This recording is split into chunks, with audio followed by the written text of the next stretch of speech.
जय गुरुदेव नाम किसका, प्रभु का पावन नाम,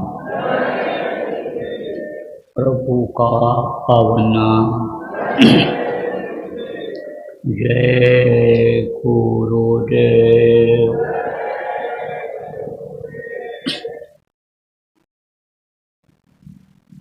सर्वसमर्थ सर्वत्र अस्मरणीय दाता दयाल दीन बंधु कृपा निधान परम पूज्य गुरु जी महाराज, उपस्थित सभी साधक, सत्संगी, नामधानी, धर्म प्रेमी, प्रबुद्ध नागरिक, बच्चे एवं बच्चे, आज 27 अगस्त 2026 प्रातःकाल की बेला चित्रकूट की इस भूमि पर अपने लोगों को सुमिरन ध्यान भजन करने का अवसर मिला। इसमें बहुत बड़ी दया गुरु महाराज की रही। देखो फिर आप लोग बारिश में और चल करके घर से यहाँ पर आए और बारिश में ही बैठे हुए, बारिश में ही सुन रहे हो, फिर दया नहीं और क्या है। वो लोग तो डर गए, हम बोरी बोरन डरी रही किनारे पर कि बारिश में कहाँ जाएंगे। अब उनको नहीं पता है कि जो वो सोच रहे हैं कि जब सूखा मौसम होगा तब चलेंगे। लेकिन ये सोचो प्रेमियों कि कल किसी ने देखा है, कल किसी ने नहीं देखा। इसलिए काल करे सो आज कर, और आज करे सो आ, और पल में परले होत है, बहुल करोगे कब। देखो दुनिया के काम में लोग लगे हुए हैं, लेकिन कहीं सुलझ पा रहा है।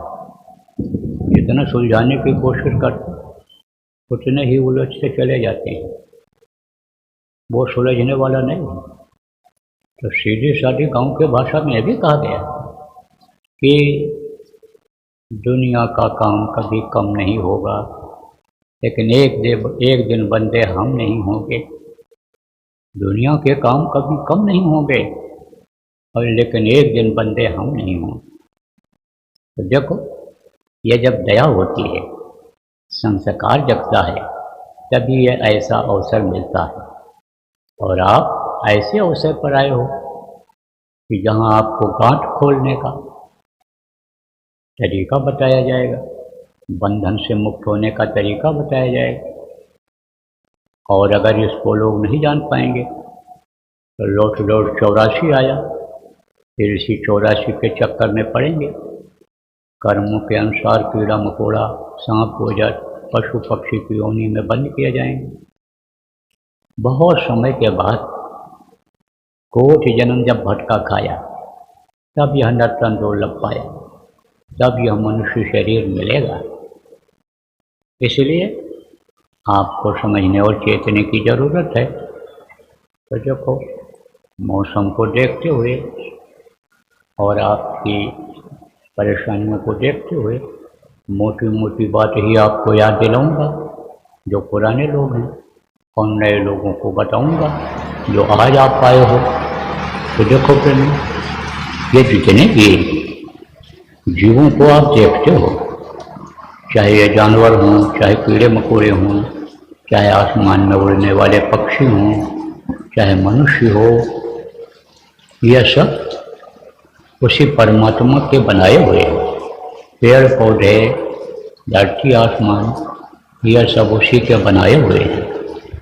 जिसको गोस्वामी जी महाराज ने कहा कि एक अनि अनामा अज सच्चिदानंद प्रभु रामा, जो अपने धाम में रहता है वो जन्म मरण से मुक्त है, वो अनाम है। नाम किसका होता है? लोग नाम किसका जानते हैं? जो मनुष्य शरीर में यहाँ आता है, लेकिन वो मनुष्य शरीर में ना आते हैं, ना भी आज तक आए और न कभी आएंगे। तो वो अनी अनामा गोस्वामी जी महाराज ने उनको कहा, उन्हीं से सारी सृष्टि की रचना हुई, जिसको अनामी लोक कहते हैं। अनामी महाप्रभु लोगों ने उनका नाम अपनी तरफ से रख दिया, उन्होंने ही सारी सृष्टि की रचना किया है। शुरुआत कहाँ से हुई, वांशिक जीवात्माओं को उतारा उन्होंने, तो अगम लोक बना, फिर अलग लोक बना, अलग लोक बना, अब कहीं समझो फिर उसके बाद सतलोक बना। तो सतपुरुष को उन्होंने अधिकार दे दिया कि जिस तरह से हमारी मर्जी से यह आप लोगों की उत्पत्ति हुई है, रचना की हमारी मौज हो गई, ऐसे आप भी नीचे की रचना कर सकते हो। तब उन्होंने नीचे रचना किया, नीचे उतारा जीवात्माओं को, कुछ उनके 16 सुत कहलाए। कुछ शक्तियों को, मजबूत शक्तियों को उन्होंने भेजा और उनके साथ कुछ जीवात्माओं को भेजा, जिनमें से आपके समझो 4 का भेद संतों ने खोला, बाकी को गुप्त रखा है। लेकिन जो साधक हैं उनको दर्शन उनका हो जाता है। यह भले न जान पाऊँ कि किस लोक के यह धनी हैं और इनका नाम क्या है, लेकिन दर्शन हो जाता है। जो साधक हैं उनको दर्शन हो जाता है और वो प्रभु के पास पहुंच नहीं सकते। अब बंदगी कबूल होती है, आप समझो वहाँ से दर्शन उनका कबूल होता है, लेकिन जा नहीं सकते हैं। वो जिनको उतार दिया उनको फिर जल्दी बुलाते नहीं हैं।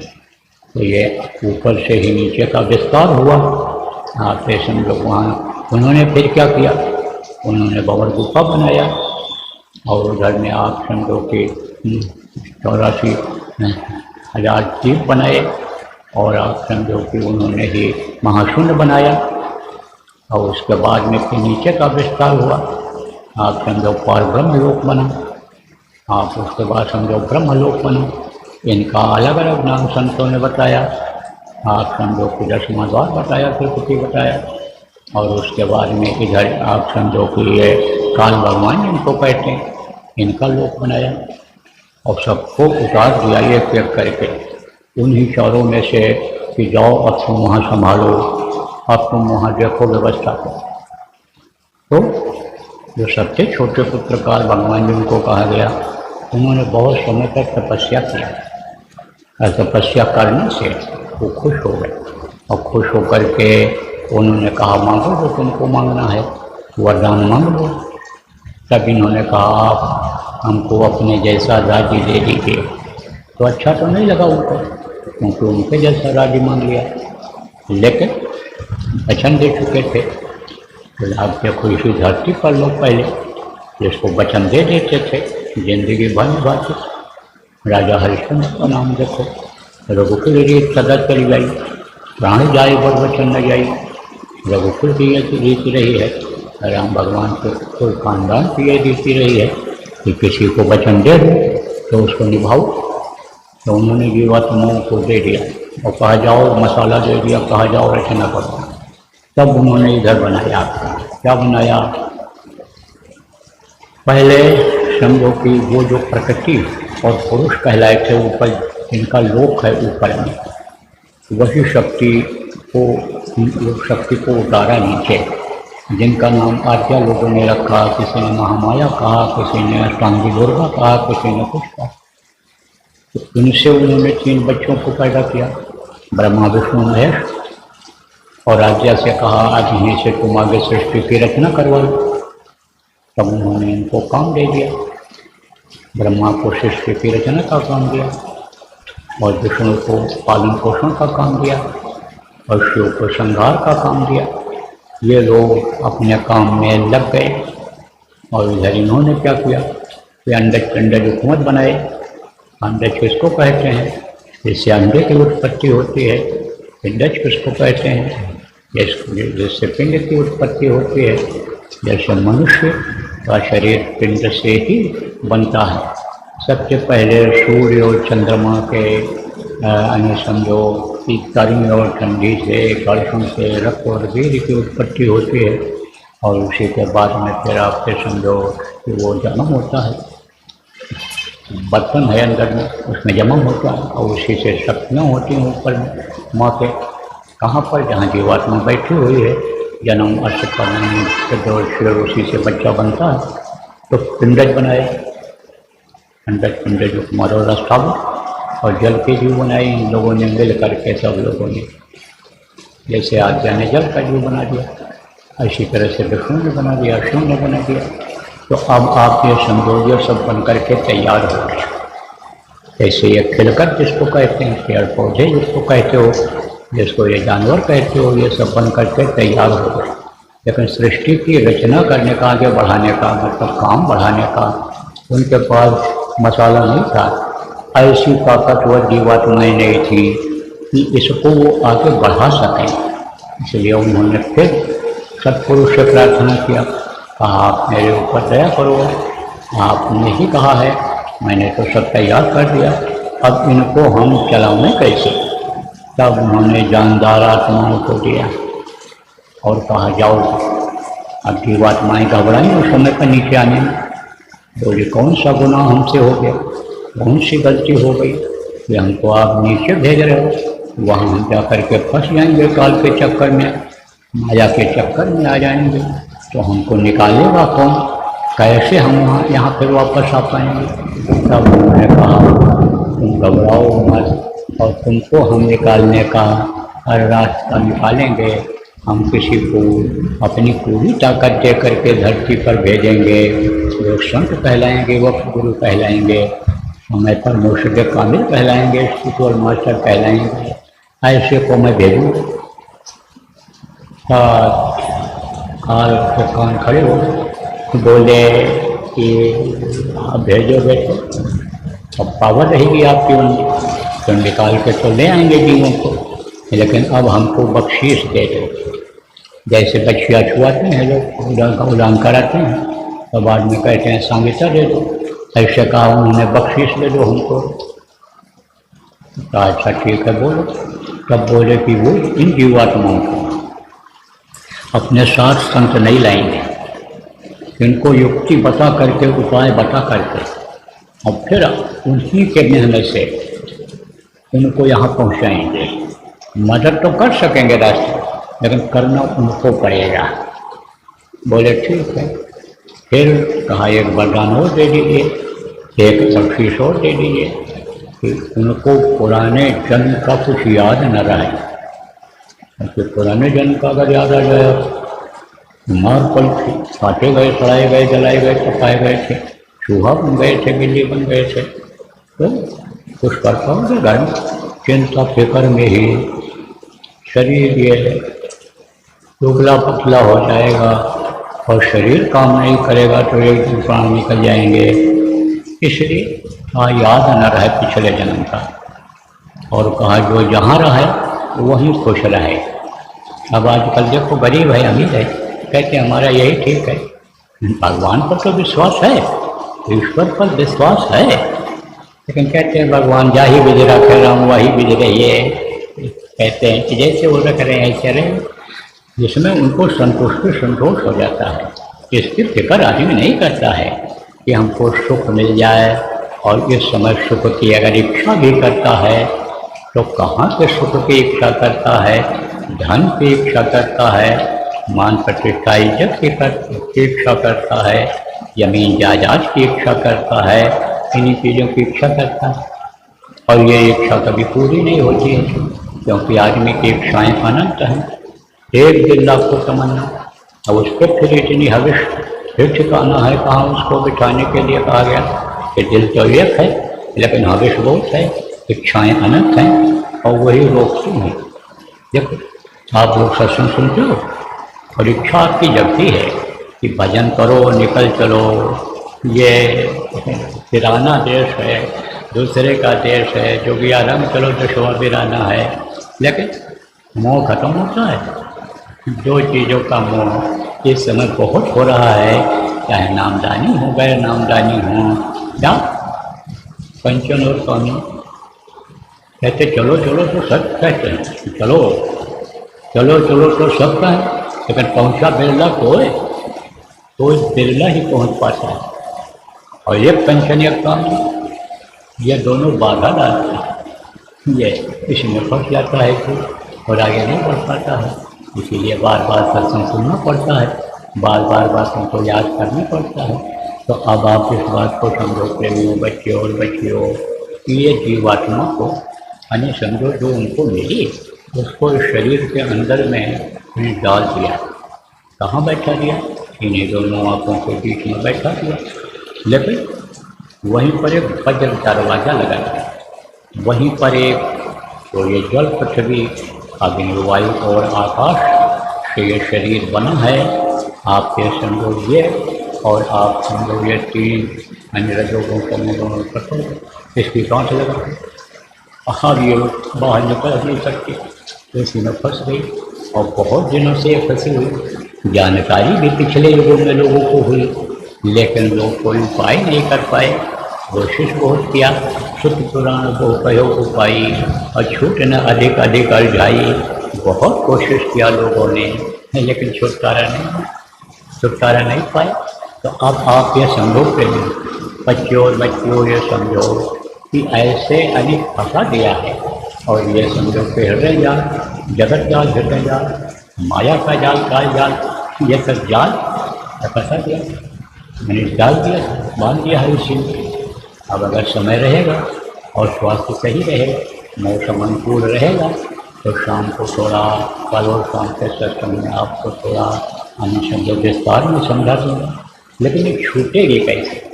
और ये जो दुख झेल रहे हो इस संसार, बीमारी, लड़ाई झगड़ा, टेंशन, कोई न कोई समस्या, काम रुकावट, ये सब जो आपकी आ रही है, वो क्यों आ रही है? इसलिए आ रही है कि उस रास्ते की जानकारी आपको नहीं हो पाई। और जिनको जानकारी भी हो गई, गुरु महाराज जैसे बंदी छोड़ मिल गए, तो आप लोग आपके संगों को छुड़ाने की कोशिश नहीं कर रहे हो। उलझे रहोगे जैसे वो लोग उलझे रहे, बहुत कोशिश किए, शुद्ध पुराण बहुत पे हो पाई और छूट न अधिकारी भाई जैसे वो समझो उलझे रहे, ऐसे आप जो उलझे हुए, आप ऐसे उलझे हुए। तो अब आपके संतो नानक साहब जब संत हुए हैं, नानक साहब ने कहा नानक दुखिया सब संसार और सुखी वही जो नाम आधार। लेकिन आप कहोगे भाई मैं तो नाम लेता हूँ, कोई कहोगे राम नाम लेता हूँ, कोई कहोगे कृष्ण नाम लेता हूँ, कोई कहोगे महावीर नाम लेता हूँ, कोई कहोगे बुद्ध नाम लेता हूँ। तरह तरह के भगवान के नाम, तरह तरह के लोग हो गए, वो सब लेते हैं, उन्हीं को मान्यता दिए हुए हैं और उन्हीं को सर्वेश्वर मानते हैं। लेकिन ये सब जो नाम है ये किसके हैं? जो मनुष्य शरीर में यहाँ आए थे, समय समय पर आते रहे और काम करके चले गए, धर्म की स्थापना करके चले गए, ऐसे लोगों के नाम हैं। तो इस नाम से अनुसंधों की जीवात्मा अपने घर, अपने वतन मालिक के पास नहीं पहुँच पाए, जो इस शरीर में बन रहा है, जब वह नहीं पहुँच सकती है। इसीलिए गोस्वामी जी महाराज ने देखो लिखा, यह राम और रामायण वाला क्षेत्र है, इसलिए उसी के आधार पर आपको बताता हूँ। देखो फिर गोस्वामी जी महाराज ने लिखा है कि कलयुग योग यज्ञ नहीं जानो, एक आधार मान, जब तक यज्ञ से काम नहीं होने वाला है। किताबों को पढ़ने से जीवात्मा का उद्धार नहीं होने वाला है, ये तो और उलझती चली जाएगी। ये किताबें मार्गदर्शिका हैं। इसीलिए कबीर साहब ने कहा, पोथी पढ़ पढ़ जग मुआ और पंडित भयानक होए, और ढाई अक्षर प्रेम से पढ़े तो पंडित होए। तो ढाई अक्षर क्या है? वो वही उस प्रभु का अनीत अनामा नाम जिसको कहा गया वही नाम है, मिलेगा कहाँ? गोस्वामी जी ने जहाँ ये कहा, कल जो केवल नाम आधारा, सुने सुने नर करें पारा, जिसके लिए उन्होंने कहा राम न सके नाम बोल गाई, कहाँ लग पढ़ो में नाम बढ़ाई, इतनी महिमा नाम की बताई, मिलेगा कहाँ? नाम रहा संतन आधीन, संत बिना कोई नाम नहीं, संतों के अधीन होता है। तो संतों का ये इतिहास बता रहा है कि जब वो इस धरती पर रहते हैं तो नाम दान देते हैं, और जब जाने लगते हैं तो किसी न किसी को अधिकार दे करके जाते हैं कि अब तुम इस नामदान को दो। तो वो सबको जगाता है। नाम तो सबके अंदर रम रहा है। कौन नाम रम रहा है? जो राम कृष्ण होता है, जो सब जगह रम रहा हो, रग रग में हो। इसीलिए गोस्वामी जी महाराज ने कहा कि सिया राम मैं सब जगह और करो प्रणाम जोड़ जो पानी क्या सब के अंदर वो राम रम रहे हैं। आप समझो, ये तो आप जानते हो, जब मुसीबत पड़ी थी राम और सीता लक्ष्मण को जंगल जाने के लिए आदेश हुआ था, और अयोध्या से चल करके और यहीं चित्रकूट में रुके थे। 11 वर्ष से ऊपर तक यहाँ रहे, तो यहाँ रमते रहे, घूमते रहे। उसके बारे में भी गोस्वामी जी ने कहा है कि चित्रकूट में रम रहे रघुवर और नरेश, और जाकर विपदा पड़त है सो आयो यह देश। कहते हैं जहाँ जिसके ऊपर विपदा पड़ती है वो यहाँ आता है। उन्होंने कहा तो ऐसे ही वो जो राम शक्ति है सबके अंदर हो रही है, लेकिन उसको जगाना पड़ता है। वो आत्मा सोई हुई है, जब उसको जगाओगे लगेगी तब आप समझो वो अपने घर वतन पहुँचेगी। जिसको वो अधिकार दे करके जाते हैं वो पहले नाम को जगाता है, और जब उस नाम की शक्ति उसके अंदर आ जाती है और जब गुरु का आदेश हो जाता है तब वो इन नामों को लोगों को बताने लगता है। गुरु महाराज देखो, आप तो पुराने लोग हो, जानते हो, अपने धाम जाने से कई साल पहले ये मेरे लिए कहा था पुराने लोगों की संभाल करेंगे और नए लोगों को नामदान देंगे। तो मैं नामदान दे रहा हूँ और आपको भी दे दूँगा जो नए लोग आए, क्योंकि मौसम और स्वास्थ्य को देखते हुए आगे का भरोसा नहीं है, एक से ये सब हो जाए। और आप तो क्यों आए हो, नए लोग आए हो, नामदान देने के लिए आए हो। पुराने लोगों से आप समझ लो, अभी आपको मौका है और आप करने लग जाओ, इसलिए आपको नामदान में भी दे देता हूँ। तो ये बताओ आप लोग, क्या आप लोगों को आवाज़ सुनाई पड़ रही है? आप बताओ, सुनाई पड़ रहा है? सुनाई पड़ रहा? मेरी आवाज़ सुनाई पड़ रही है? अरे हाँ बताओ। नहीं, ये जो खटपट हो रहा है इसकी वजह से है, बारिश की वजह से कुछ नहीं सुनाई पड़ रहा, तो क्या करोगे?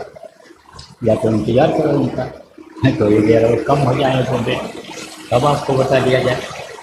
और या तो इंतज़ार करो शाम को अगर खुला रहे सबके लिए, तो आप बारिश में जाओगे तो बच्चियों जो तुम लोग बाहर बैठी हो, यहाँ अंदर चली जाओ, साया में अंदर बैठ जाओ, यहाँ भीग रही हो तुम, जो भीग रही हो आगे बैठे हो वो लोग यहाँ बैठ जाओ, इधर यहाँ जगह है हमारे मंच के सामने, एक आदमी खड़े हो जाओ, रस्सी को उठा दो और यहाँ बैठ जाए। जो भीग बाहर बैठे हो बैठना चाहो तो, और आप अगर उसी में सुखी हो तो हमको कोई दिक्कत नहीं है। तो बताओ या आप ध्यान करोगे, लगाओगे अभी थोड़ी देर, उनका इंतजार करोगे। हम तो ये नहीं कहेंगे कि बंद हो जाओ, क्योंकि इनका काम यह है। और अभी ये सूखा कर दें तो 6 महीने का अन्न यही देते हैं, यहीं की बारिश की वजह से ही यानी समझो पेट में अनाज जाता है। इसलिए आप तो चलो हमको ये नहीं कहेंगे, लेकिन आप अगर थोड़ा इंतजार कर, जो खटखट हो रहा है आवाज़ आ रही है, ये जब बंद हो जाए तब नामदान देंगे। तो बैठे हो जहाँ तहाँ बंद कर लो, डाल लो कपड़ा डाल लो ऊपर से और आँख बंद करो, ध्यान लगाओ। और एक चीज़ का आप लोग और ध्यान रखा करो, जब ना सुनाई पड़े तो वैसे हाथ हिला दिया करो, नहीं तो बोलना बेकार हो जाता है। इसलिए अब हमको लग रहा है सुनाई नहीं पड़ रहा आप लोग, इसीलिए ध्यान नहीं लगा रहे हो, कपड़ा नहीं डाल है। डाल दो ऊपर से कपड़ा डालो, आँख बंद करो, आँख बंद करो, कपड़ा डालो, आँख बंद करो। जिनको सुनाई पड़ रहा है बीच में बोल दो आप तो भाई बाबा जी कह रहे हैं कि कपड़ा डाल दो, ध्यान लगाओ, थोड़ी देर देख लें उनका, उनकी रवैया देख लें। मेघराज बादल देखो, जिसका नाम होता है तो उसका रूप होता है और उसका होता है स्थान और उसकी होती है आवाज़। जैसे आपका नाम है और आपका रूप ये प्यारा है, तो आप कहीं रहते हो, आपका स्थान है और आपके मुंह से जो आवाज़ निकलती है वो आपकी आवाज़ है।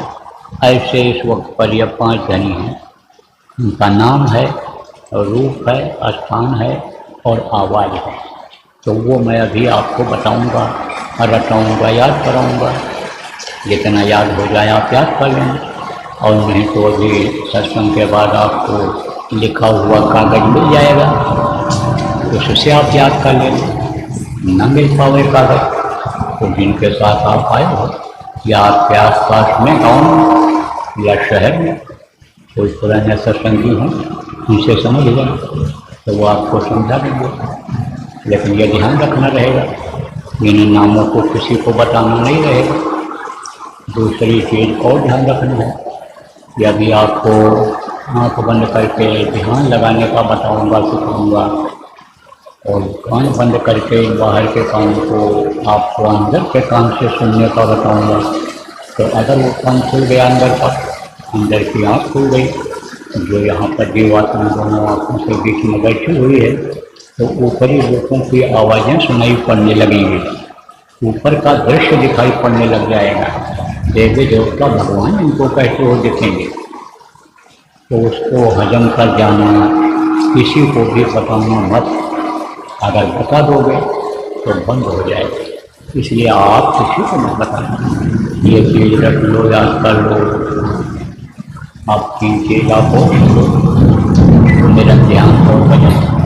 सुमिरन किसको कहते हैं? माला जपने को सुमिरन कहते हैं, आँख से देखने को ध्यान कहते हैं, और कान से सुनने को भजन कहते हैं। 3 चीज़ आप और समझो। 3 आँख, 3 कान, 3 नाक, 2 आँखें ये बाहर हैं और 1 आँख अंदर जीवात्मा में है। 3 आँख, 2 कान ये बाहर हैं, 1 कान अंदर जीवात्मा में है। 3 कान और 3 नाक। देखो ये नाक है, इसमें दाहिने हाथ की तरफ एक सुराख है और एक बाएं हाथ की तरफ एक सुराख है। यही शरीर को चलाता है। श्वास ले करके वायुमंडल से, हवा से, हवा अंदर देता है, तब ये प्राण चलते रहते हैं। एक नाक के सुराख से एक बार में अच्छी हवा जाती है, दूसरे नाक के सुराख से गंदी हवा निकलती है, गर्म हवा निकलती है। ये दोनों बदलते रहते हैं। तो 2 नाक के शरीर में बाहर और 1 नाक अंदर जीवात्मा है। कुल हो गए 3 नाक। 3 आँख, 3 कान, 3 नाक। और सुमिरन, ध्यान, भजन 3 चीज़ें, और 5 नाम, 5 रूप, 5 स्थान, 5 की आवाज़, यह मैंने आपको बताया। अब आपको दूंगा नामदान, लेकिन नामदान लेने से पहले आपको वादा करना पड़ेगा कि अभी तक जो हमसे गलती बन गई वो गलती अब हम नहीं करेंगे। तो सबसे बड़ी बुराई इस समय पर क्या है जो बढ़ रही है? मांस खाते हैं लोग, मांस खाते हैं, शराब पीते हैं, ऐसे नशे की चीज़ों को खा लेते हैं कि होश में नहीं रह जाते हैं, अपने शरीर का भी भरोसा नहीं रहता है, माता पिता को भी, बहन बहू बेटी को नहीं पहचान पाते हैं।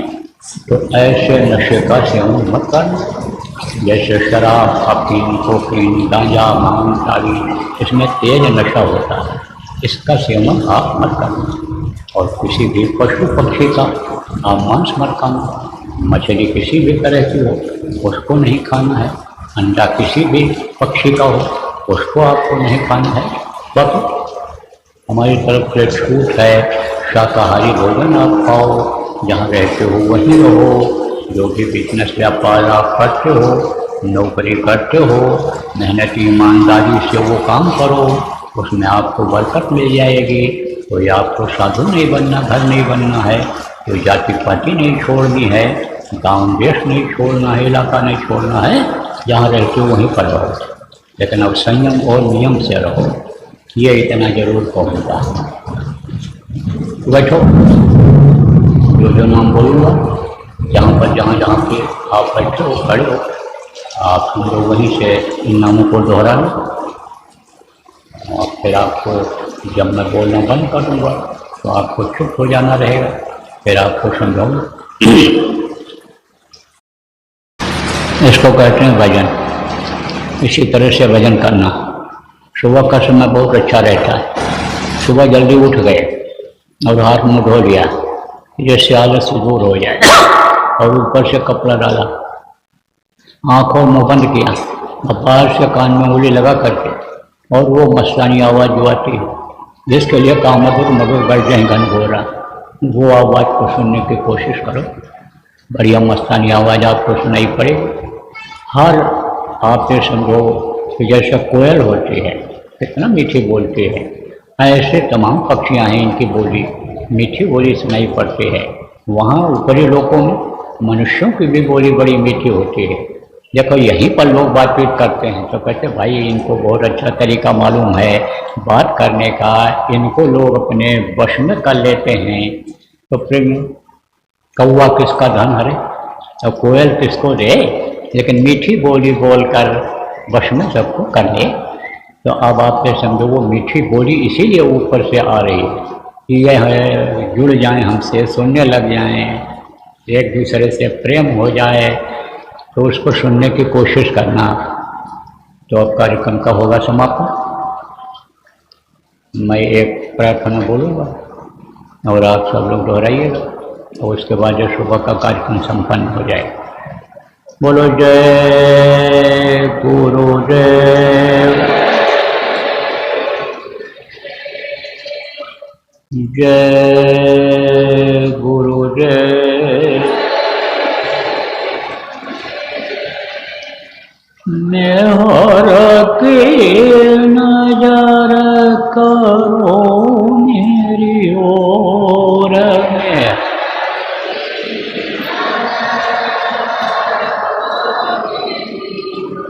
दया की नजर करो मेरी ओर,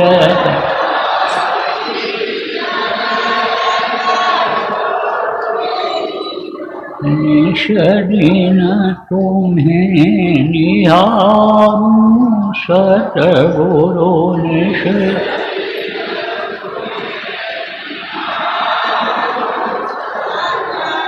जैसे चंद्र चकोर हृदया की नजर करो मेरी ओर,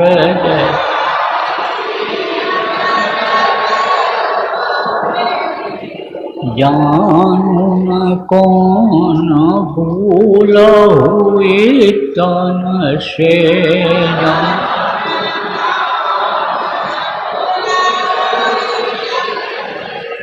लियो हमसे मुख मोर,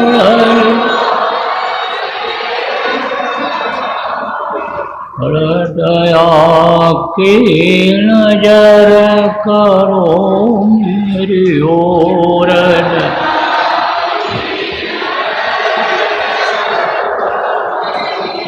बालक जान चूक बिसराओगा,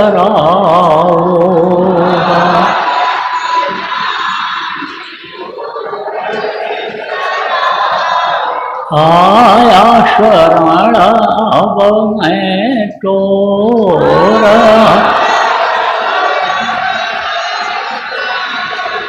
हृदया की नजर करो मेरी ओर,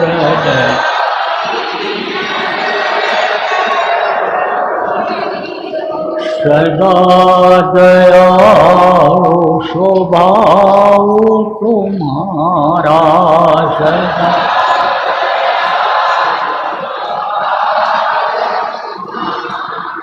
मेरी मेरी आपस कठोर में,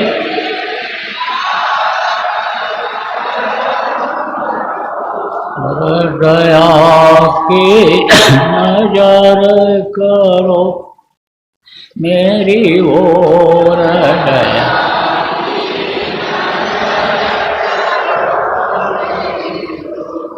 शरणागत की लाज न राखो,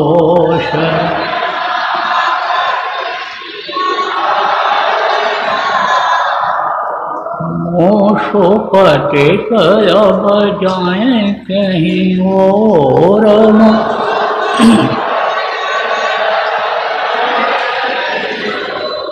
दया की नजर करो मेरी ओर,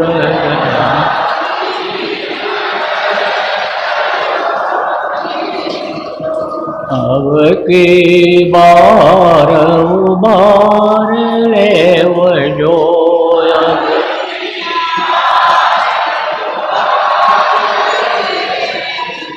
फिर नजर बपग यही मग और फिर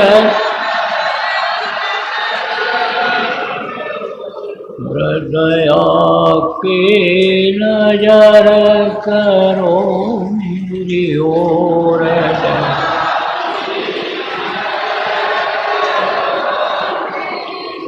मेहर की नजर करो मेरी ओर।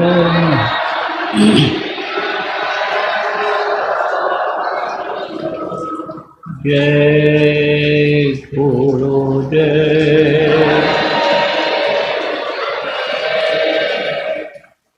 जय गुरुदेव, जय गुरुदेव, जय गुरुदेव, जय जय गुरुदेव।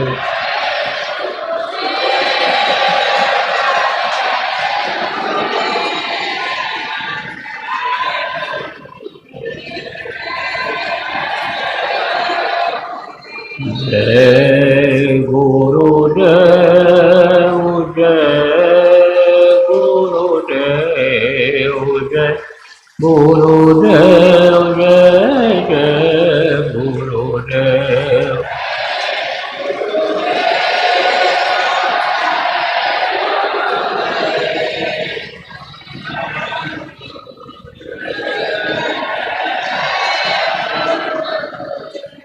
जय गुरुदेव।